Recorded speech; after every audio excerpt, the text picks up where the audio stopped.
Hello friends, the reading capsule पर आप सभी का स्वागत है। कभी महसूस किया है जब आप बहुत थके होते हैं तब सिर्फ शरीर नहीं मन भी जैसे बोझिल हो जाता है, या जब दिमाग में टेंशन होता है तो नींद तक उड़ जाती है, पीठ दर्द करने लगती है। क्या सच में मन और शरीर एक दूसरे से जुड़े हुए हैं? अगर आपका जवाब हाँ है तो आज की ये वीडियो आपके लिए एक आई ओपनर बनने वाली है। आज हम बात करेंगे ओशो की गहरी मगर बेहद सरल भाषा में लिखी गई किताब बॉडी माइंड बैलेंसिंग की। यह किताब हमें सिखाती है कि मन और शरीर का संतुलन सिर्फ एक कॉन्सेप्ट नहीं बल्कि एक ज़रूरी आर्ट है जीने की। तो बने रहिए मेरे साथ, क्योंकि आज हम समझेंगे तनाव, थकान और बेचैनी से कैसे पाया जाए छुटकारा, सिर्फ होश और संतुलन से। अध्याय 1, शरीर और मन के बीच द्वंद्व या संतुलन। ओशो अध्याय 1 की शुरुआत एक बेहद सरल लेकिन गहरे सत्य से करते हैं। हम अपने शरीर को एक यंत्र की तरह और मन को उसकी ड्राइविंग सीट की तरह मानते हैं, लेकिन यह दृष्टिकोण अधूरा है।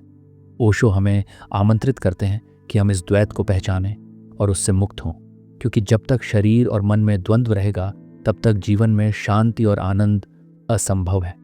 शरीर को लेकर समाज का दृष्टिकोण ओशो बताते हैं कि हमारे समाज ने शरीर को नीचा दिखाया है, इसे पाप का स्रोत माना है, धर्मों ने इसे वासनाओं का घर कहा है और इसे दबाने की शिक्षा दी है। परिणाम स्वरूप व्यक्ति शरीर के प्रति दोष भाव से भर गया है। वह उससे कट गया है, उसे अपनाता नहीं समझता, नहीं केवल उपयोग करता है। शरीर को केवल भूख, प्यास या आराम के संदर्भ में देखा गया है, जबकि ओशो कहते हैं कि शरीर स्वयं में बुद्धिमान है, वह चेतन है, वह हमें बहुत कुछ सिखा सकता है अगर हम उसकी सुनना सीखें। मन की स्थिति और उसकी भूमिका। दूसरी ओर मन भी अपने आप में अशांत और अस्त व्यस्त है। वह भविष्य और भूत के झूले में झूलता रहता है, वह कभी स्थिर नहीं होता और इसी कारण हमारी ऊर्जा का एक बड़ा हिस्सा केवल सोचने में खर्च हो जाता है। ओशो स्पष्ट करते हैं कि यह मन वही करता है जो वह पिछले अनुभवों से सीखता है, इसलिए वह हमेशा प्रतिक्रिया करता है, कभी नवीनता से नहीं जीता। यही कारण है कि हम एक ही तरह की गलतियां बार बार दोहराते हैं। तनाव का मूल कारण टुकड़ों में बटा अस्तित्व। ओशो कहते हैं कि मन और शरीर में जब संघर्ष होता है तब तनाव पैदा होता है। उदाहरण के लिए, आपका शरीर विश्राम चाहता है लेकिन मन कहता है कि और काम करो, या आपका शरीर प्रेम चाहता है लेकिन मन नैतिकता के नाम पर रोक लगा देता है।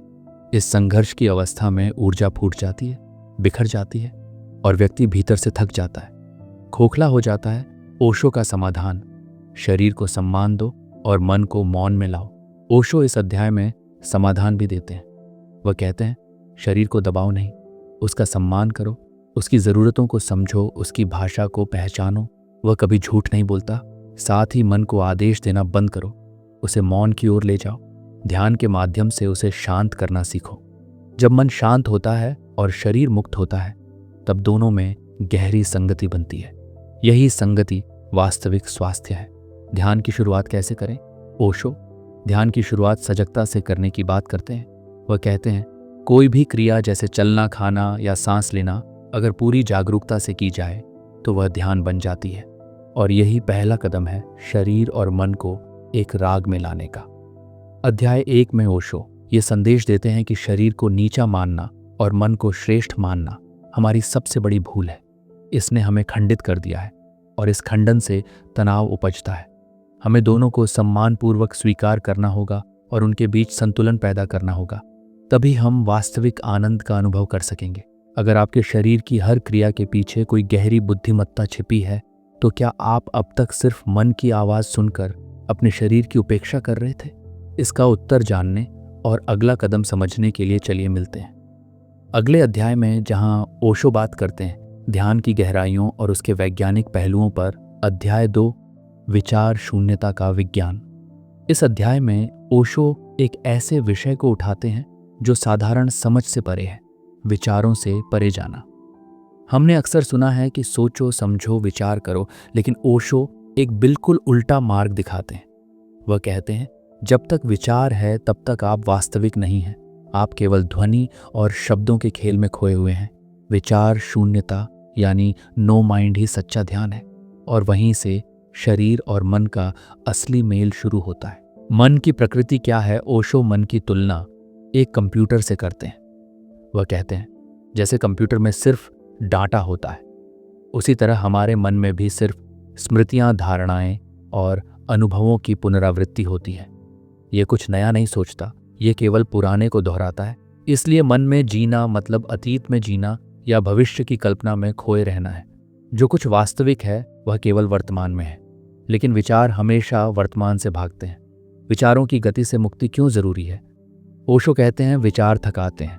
हर समय कुछ न कुछ सोचना भीतर एक अशांति पैदा करता है, और यही अशांति शरीर में भी तनाव और रोग बन जाती है। ज्यादा सोचने से ऊर्जा सिर में अटक जाती है और शरीर सूखा सा लगने लगता है। मन स्थिर नहीं होता और व्यक्ति हमेशा भ्रमित बना रहता है। इसलिए ध्यान का पहला कदम है विचारों की अनावश्यक गतिविधि को देखना और धीरे धीरे उनसे ऊपर उठना। ध्यान का विज्ञान क्या है? ओशो ध्यान को कोई धार्मिक कर्मकांड नहीं मानते, वह इसे एक वैज्ञानिक प्रक्रिया कहते हैं। ध्यान का अर्थ है गवाह बनना। जब आप अपने विचारों को पकड़ने की कोशिश नहीं करते, ना उन्हें रोकते हैं ना उन्हें चलाते हैं, बस शांत होकर बैठ जाते हैं और देखते हैं कि क्या चल रहा है। यह देखने की क्रिया ही ध्यान है। धीरे धीरे जैसे ही देखने की कला आती है, विचारों की पकड़ कमजोर होने लगती है, मन शांत होने लगता है और एक नया मौन जन्म लेता है। यह मौन कोई मानसिक चुप्पी नहीं, बल्कि एक ऊर्जा से भरा हुआ मौन होता है जो शरीर और मन दोनों को सशक्त करता है। ओशो की सलाह, शुरुआत कहाँ से करें?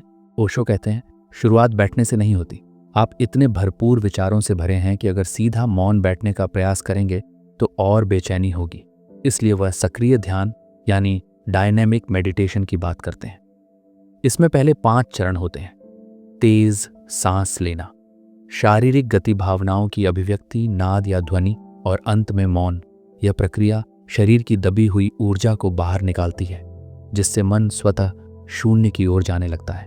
विचार और शरीर के बीच संबंध, ओशो यह भी कहते हैं कि विचारों का सीधा असर शरीर पर पड़ता है। अगर कोई व्यक्ति हमेशा नकारात्मक सोचता है तो उसके शरीर में धीरे धीरे सुस्ती, तनाव और रोग उत्पन्न होने लगते हैं। विचारों से जुड़ा हर भाव शरीर में कहीं ना कहीं जाकर जम जाता है। इसलिए विचार शून्यता सिर्फ मानसिक शांति नहीं देती, बल्कि शरीर को भी एक नई ताजगी और ऊर्जा देती है। शून्यता का अनुभव कैसा होता है? जब विचार रुकते हैं तब केवल मौन नहीं होता, एक नया प्रकार का जागरूक मौन होता है। वो मौन जहां आप पूरी तरह सतर्क हैं, जीवंत हैं और फिर भी पूर्णतः शांत हैं। यही ध्यान की स्थिति है जहां शरीर और मन का द्वंद्व मिट जाता है और व्यक्ति अपने मूल अस्तित्व से जुड़ जाता है। ओशो अध्याय 2 में ध्यान को केवल ध्यान मुद्रा में बैठने की क्रिया नहीं बताते, बल्कि इसे एक आंतरिक विज्ञान के रूप में समझाते हैं। उनका संदेश सीधा है, अगर आप शरीर और मन का संतुलन चाहते हैं तो मन के विचारों को देखना सीखिए। धीरे धीरे वे कम होंगे, फिर शून्य आएगा और उस शून्यता में जीवन की असली ध्वनि प्रकट होगी। क्या आपके सारे विचार सच में आपके अपने हैं या वे समाज, धर्म और अतीत द्वारा लादे गए हैं? और जब आप पहली बार एक भी विचार के बिना मौन में बैठेंगे, तब क्या आप खुद से पहली बार मिलेंगे? इसका उत्तर जानने के लिए अगला अध्याय जरूर सुनें, जहां ओशो बात करेंगे भावनाओं के दबाव और शरीर में जमा हुई ऊर्जा को कैसे मुक्त करें। अध्याय 3, दबी हुई ऊर्जा और उसकी मुक्ति। इस अध्याय में ओशो एक बेहद महत्वपूर्ण लेकिन अक्सर अनदेखे गए विषय की ओर ध्यान आकर्षित करते हैं। भावनाओं की दमन की गई ऊर्जा और उसका शरीर पर असर। हम गुस्सा नहीं दिखाते, दुख को छिपा लेते हैं, डर को दबा देते हैं। समाज हमें सिखाता है कि भावनाओं को नियंत्रित करो, लेकिन यह नियंत्रण नहीं बल्कि दमन बन जाता है। ओशो कहते हैं जब भावनाएं व्यक्त नहीं होती तब वे शरीर में फंस जाती हैं और यही छिपी हुई ऊर्जा धीरे धीरे बीमारी बन जाती है, अशांति बन जाती है। भावनाओं को दबाना क्यों खतरनाक है? ओशो कहते हैं जब आप गुस्सा दबाते हैं वह गुस्सा खत्म नहीं होता, वह भीतर जम जाता है और एक दिन वह या तो विस्फोट बनकर फूटता है या कैंसर जैसी बीमारियों का कारण बनता है। डरे हुए लोग अपनी रीढ़ की हड्डी में तनाव लेकर जीते हैं। दुख को दबाने से छाती में भारीपन और हृदय की बीमारियां बढ़ती हैं। भावनाओं का यह दमन एक जहर की तरह शरीर में फैलता है। भावनाएं ऊर्जा हैं, शत्रु नहीं। ओशो भावनाओं को नकारने की बात नहीं करते, वे कहते हैं कि हर भावना एक ऊर्जा है और अगर इसे सही दिशा दी जाए तो यही ऊर्जा ध्यान बन सकती है। गुस्से में जो ऊर्जा है वह ध्यान में रूपांतरित हो सकती है। दुख को पूरी तरह महसूस किया जाए तो वह करुणा में बदल सकता है। डर अगर देखा जाए पूरी सजगता से तो वह साहस का रूप ले लेता है। ऊर्जा को व्यक्त करना दबाना नहीं। ओशो सिखाते हैं कि भावनाओं को नकारना नहीं बल्कि उन्हें जागरूक रूप से व्यक्त करना चाहिए। गुस्सा आ रहा है तो कमरे में अकेले चिल्लाओ, तकिए को मारो, रोना आता है तो रो लो, अपने आप से भागो मत। ये भावनात्मक ऊर्जा बाहर निकलती है तो शरीर हल्का होता है, मन शांत होता है और भीतर स्पेस बनता है। ध्यान के लिए सक्रिय ध्यान क्यों जरूरी है? ओशो मानते हैं कि आज के समय में लोग इतने दबे हुए हैं कि सीधे मौन में नहीं बैठ सकते। पहले ऊर्जा को बाहर निकालना जरूरी है। इसलिए उन्होंने डायनेमिक मेडिटेशन जैसे ध्यान दिए, जिनमें नृत्य, श्वास गति और स्वर के माध्यम से पुरानी जमी हुई ऊर्जा को हिलाया जाता है। ये ध्यान एक प्रकार की ऊर्जा शुद्धि है जिससे व्यक्ति अंदर से खाली होता है और फिर मौन में उतर सकता है। शरीर को सुनना कैसे सीखें? ओशो कहते हैं कि जब कोई भावना बार बार उठ रही हो तो उसके संकेत शरीर में भी होंगे। कभी सिर में तनाव होगा, कभी पीठ में जकड़न। शरीर इन छिपी हुई भावनाओं का नक्शा बनाता है। अगर आप शांत होकर शरीर को महसूस करें तो पता चल जाएगा कि कौन सी भावना कहाँ दब रही है।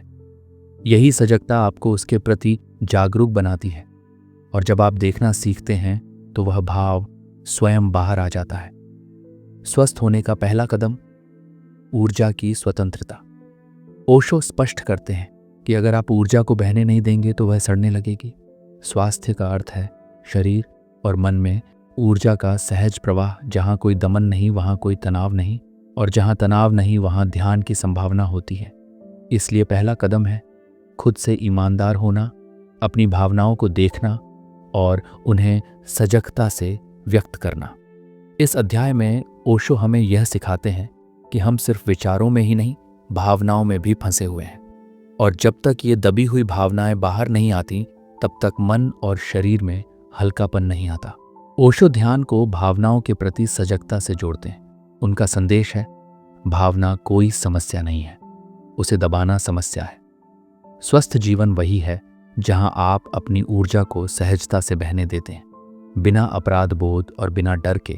क्या आपके भीतर ऐसी कोई भावना सालों से दबी हुई है जिसे आपने कभी देखा तक नहीं? और अगर आप उस ऊर्जा को पहचान लें और मुक्त कर दें तो क्या आप पूरी तरह बदल नहीं जाएंगे? इसका उत्तर जानने के लिए अगले अध्याय में जरूर जुड़िए, जहां ओशो बताएंगे कैसे सजगता को जीवन की हर क्रिया में लाकर ध्यान को जीवन का हिस्सा बनाया जा सकता है। अध्याय 4, सजगता, ध्यान को जीवन बनाना। तीसरे अध्याय में ओशो ने सिखाया कि भावनाओं को दबाने के बजाय व्यक्त करना और मुक्त करना जरूरी है। लेकिन प्रश्न ये है कि जब भावनाएं बाहर आ जाई तो फिर क्या करें? उन्हें दोबारा दबने से कैसे रोका जाए? इसका उत्तर है सजगता। इस अध्याय में ओशो ध्यान को साधना नहीं बल्कि जीवन जीने की कला के रूप में समझाते हैं। वह कहते हैं, ध्यान कोई क्रिया नहीं है, ध्यान एक गुण है और सजगता उस गुण की पहली सीढ़ी है। ध्यान अलग से नहीं, ध्यान हर जगह। ओशो की सबसे क्रांतिकारी बात यही है कि ध्यान कोई विशेष समय की चीज़ नहीं है। ये केवल मंदिर या ध्यान कक्ष की चीज़ नहीं। अगर आप भोजन कर रहे हो तो भोजन में ध्यान आ सकता है। अगर आप चल रहे हो तो चलने में ध्यान आ सकता है। ध्यान का अर्थ है आप जो कर रहे हो उसे पूरे होश के साथ करो, बिना भटके, बिना जल्दबाजी के, बिना अधूरेपन के। ओशो कहते हैं ध्यान तब होता है जब आप पूरे मन से वर्तमान में होते हो। सजगता क्या है? सजगता यानी अवेयरनेस। इसका अर्थ है जो भी हो रहा है उसे जानना, बिना प्रतिक्रिया के। उदाहरण के लिए, अगर आप गुस्से में आ रहे हो तो सजगता है कि आप जान रहे हो कि गुस्सा आ रहा है, लेकिन आप गुस्से से बंद नहीं रहे हो, आप उसमें डूब नहीं रहे हो। जब आप केवल देखने वाले बन जाते हैं तो वही क्रिया ध्यान बन जाती है। सजगता में शक्ति है क्योंकि वह आपको खुद से अलग देखने की क्षमता देती है।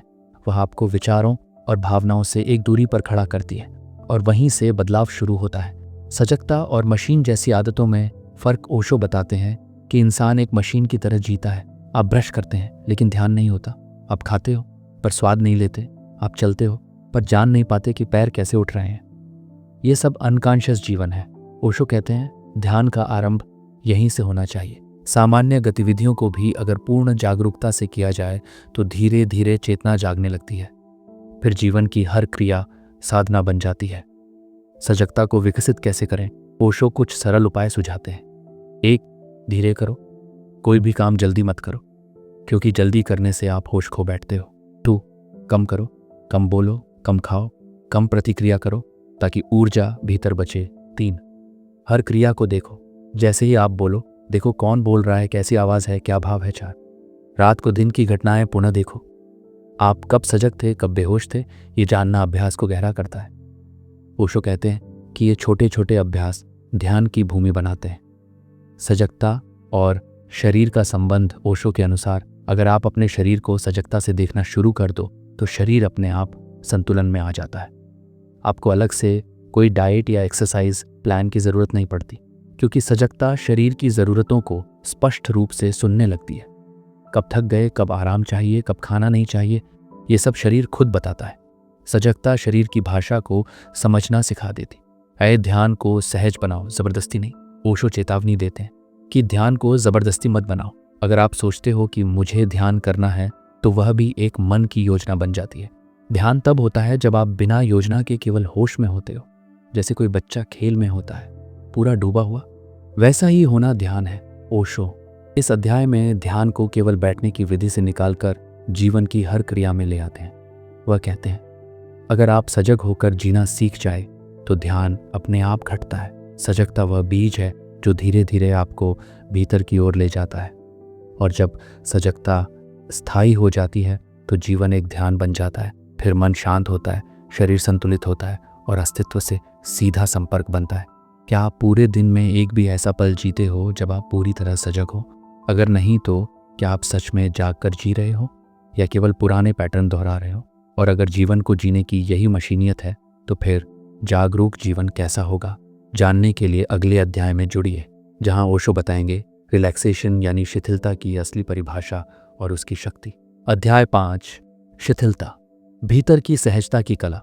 पिछले अध्याय में ओशो ने समझाया कि सजगता कैसे हर क्षण को ध्यान में बदल सकती है, लेकिन सजगता अगर तनाव में हो तो वह बोझ बन जाती है।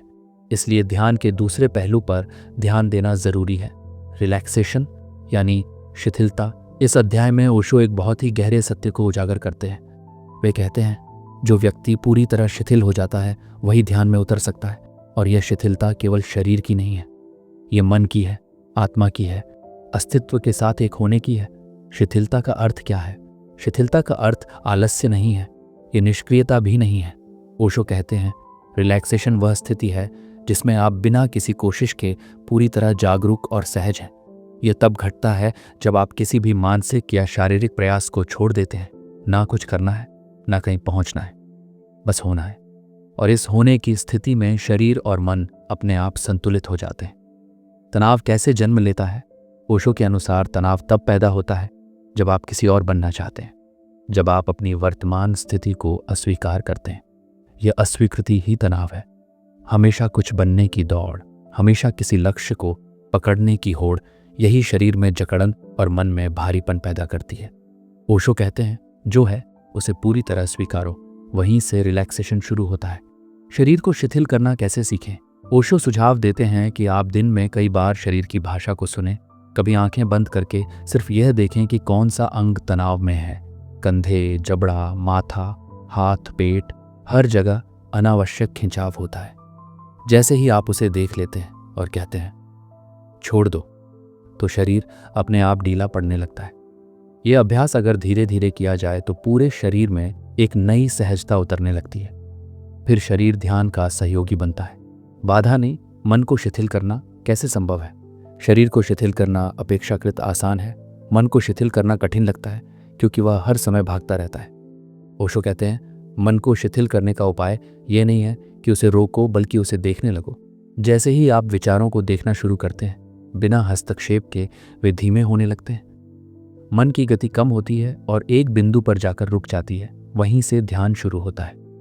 बिना किसी प्रयास के मौन में उतर जाना रिलैक्सेशन और अस्तित्व के बीच संबंध, ओशो कहते हैं।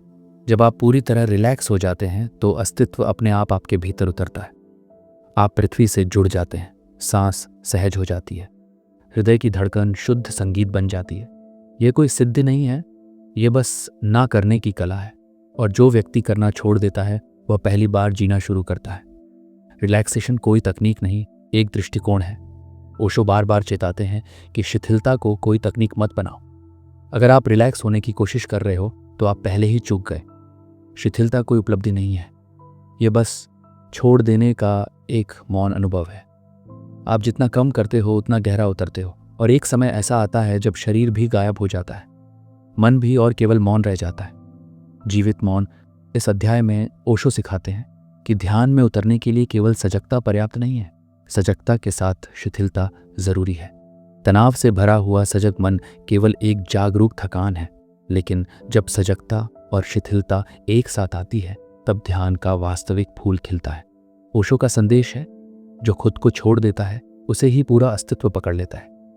क्या आपने कभी बिना कुछ किए केवल मौन में बैठकर यह अनुभव किया है कि शरीर और मन अपने आप शांत हो रहे हैं? और अगर नहीं, तो क्या आप वाकई जानते हैं कि छोड़ना क्या होता है? इसका उत्तर जानने के लिए अगले अध्याय में जुड़िए, जहां ओशो बताएंगे कैसे शरीर एक प्रवेश द्वार बनता है आत्मा तक पहुंचने का। अध्याय 6, शरीर आत्मा तक पहुंचने का द्वार। अब तक ओशो ने हमें यह सिखाया कि सजगता और शिथिलता के बिना ध्यान संभव नहीं, लेकिन ध्यान केवल मन की क्रिया नहीं है। ओशो बार बार हमें याद दिलाते हैं कि मन और आत्मा के बीच एक और पड़ाव है, शरीर। इस अध्याय में वे बताते हैं कि शरीर को केवल भौतिक यंत्र समझना भूल है। शरीर केवल हड्डियों और मांस का ढांचा नहीं है, ये एक जीवित मंदिर है जो आत्मा का पहला और निकटतम द्वार है। शरीर के प्रतिदृष्टिकोण ओशो कहते हैं, हमारा समाज शरीर को या तो नकारता है या उसे भोग का साधन बना देता है। कोई तपस्वी शरीर को कुचलता है, कोई भोगी शरीर का दास बन जाता है। लेकिन दोनों ही दृष्टिकोणों में एक चीज गायब है, सम्मान। ओशो कहते हैं, शरीर को समझो, सुनो, उसकी भाषा सीखो, क्योंकि जब तक तुम शरीर के रहस्य को नहीं समझते तब तक आत्मा एक कल्पना भर है। शरीर की चेतना क्या होती है? शरीर भी सजग हो सकता है जब आप पूरे होश से चलो, खाओ, सांस लो, स्नान करो, तो धीरे धीरे शरीर में एक नई तरह की संवेदनशीलता पैदा होती है। यह संवेदनशीलता कोई भावना नहीं है, ये एक प्रकार की मौन उपस्थिति है। ओशो इसे बॉडी कॉन्शियसनेस कहते हैं। और यह चेतना शरीर को केवल उपयोग की वस्तु से बदलकर एक मंदिर में परिवर्तित कर देती है। शरीर को सुनना क्यों जरूरी है? ओशो कहते हैं, शरीर कभी झूठ नहीं बोलता। अगर आप बीमार हैं तो शरीर संकेत देता है। अगर आप किसी जहरीले विचार में उलझे हैं तो उसका भार पेट, सिर, रीढ़, हृदय में दिखाई देगा। लेकिन हम इन संकेतों को अनदेखा करते हैं क्योंकि हमने शरीर से संवाद करना सीखा ही नहीं। अगर आप प्रतिदिन कुछ समय लेकर केवल शरीर को महसूस करें, बिना किसी व्यायाम या लक्ष्य के, तो शरीर आपको अपने भीतर बुलाने लगेगा।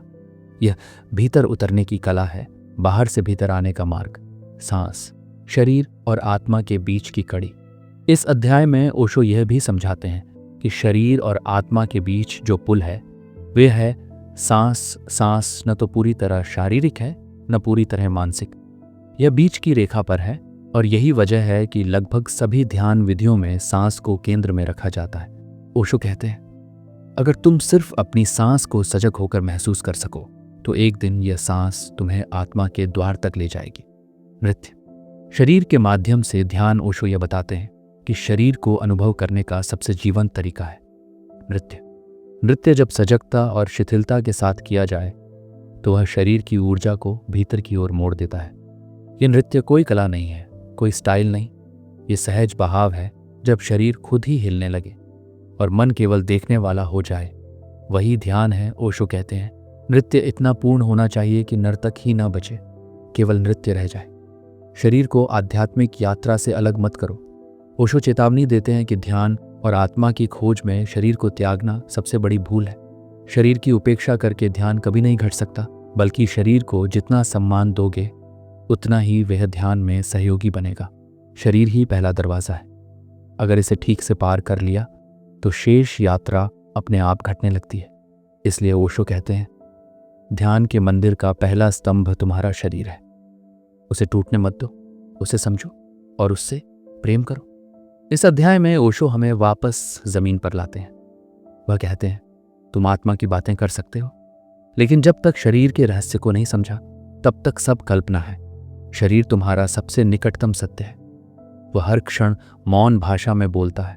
सांस, स्पर्श, गति, थकावट, आनंद, ये सभी अनुभव आत्मा तक जाने वाले संकेत हैं। ओशो का संदेश है, ध्यान कोई ऊपर उड़ने की प्रक्रिया नहीं, यह शरीर से जुड़ने की, उसे गहराई से जीने की कला है।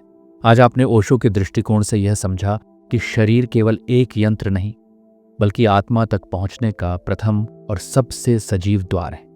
जिस क्षण आप अपने शरीर को सजगता से जीना शुरू करते हैं, उसी क्षण ध्यान का बीज पड़ता है। ओशो हमें याद दिलाते हैं कि ध्यान कोई आसमान में उड़ने की प्रक्रिया नहीं, बल्कि जमीन पर उतरने की गहराई है। जब आप शरीर की भाषा सुनने लगते हैं तो आत्मा अपने आप प्रकट होने लगती है। शरीर के प्रति यह आदर, यह मौन संबंध ही आपकी ध्यान यात्रा को सच्चा और संपूर्ण बनाता है। ओशो यह उजागर करते हैं कि सच्ची चिकित्सा केवल शरीर की नहीं होती, बल्कि चेतना की होती है। वीडियो को लाइक करें, शेयर करें और चैनल को ज़रूर सब्सक्राइब करें, ताकि ओशो की अगली शिक्षाएं आप तक सबसे पहले पहुंचे। आपके भीतर का संतरण अभी शुरू हुआ है, इसे बीच में मत छोड़िए।